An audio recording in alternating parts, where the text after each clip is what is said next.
Hey, hi, I hope you are doing well.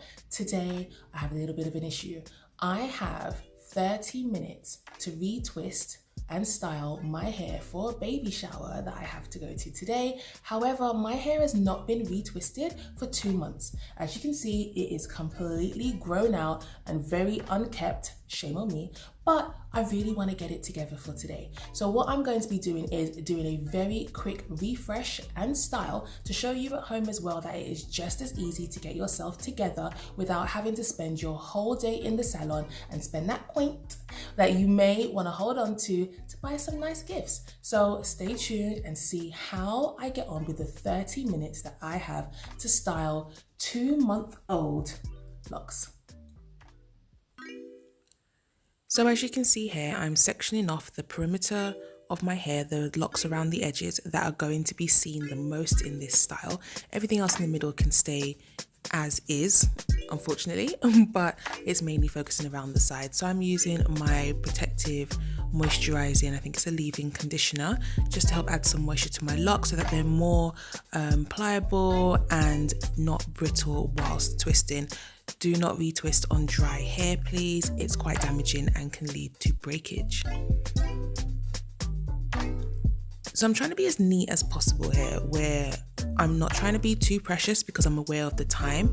I just want to make sure that the partings are as neat as possibly can be, using the tools that I have here and just making sure that it looks neat enough to look as if it is a well thought out retwist.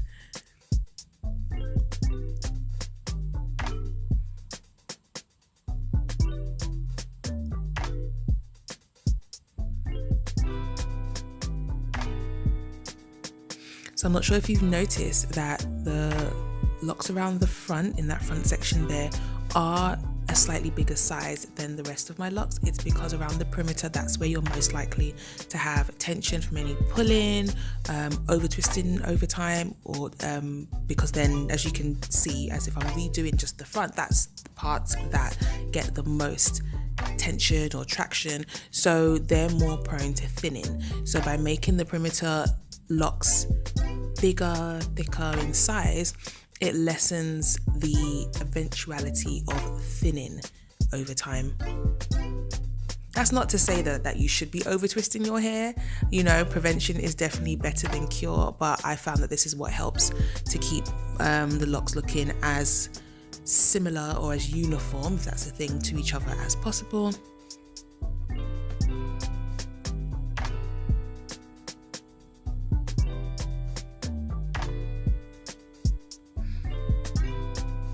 I think slightly it is kind of paining me that I just want to get every single hair in line and in place, but again, thinking about time and also thinking about, look, I am going to be washing this very soon, like a week or two after this style, so not to be too precious about my partings, but neat enough that I'm happy with. So, you know, if you're not happy with the way your partings are looking in this, you know, very quick style, please do take the time to do them as neat as you would want them to be.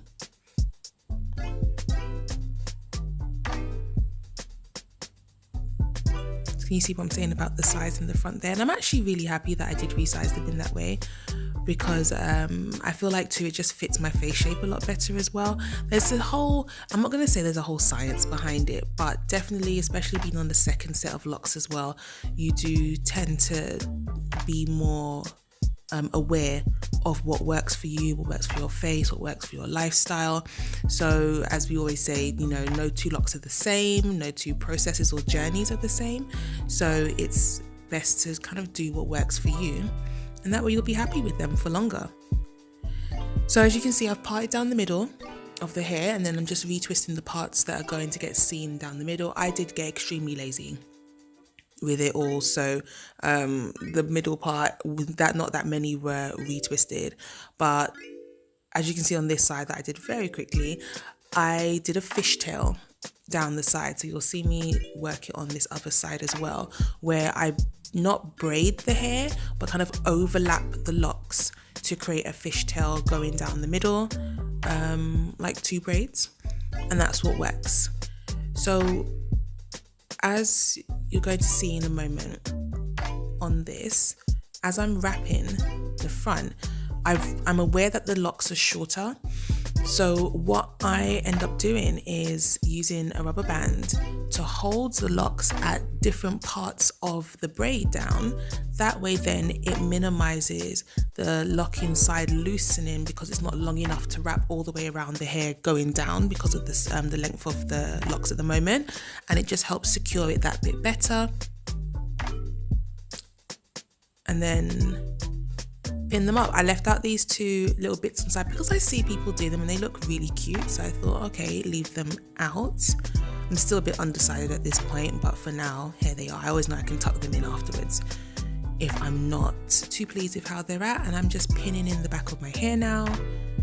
What I did realize too is that this other side, this side here, actually does need the band support, because I was feeling it start to loose out, so that kind of put me back a couple of minutes on my time challenge. But I'd rather get it done properly the first time than have to be worrying about it while I'm out. So again, just securing it at different points going down the fishtail braid, and then I felt a lot happier that it was secure, and I was able to pin up the loose ends at the back, so to create a kind of crown effect with the two braids rather than leave them hanging out.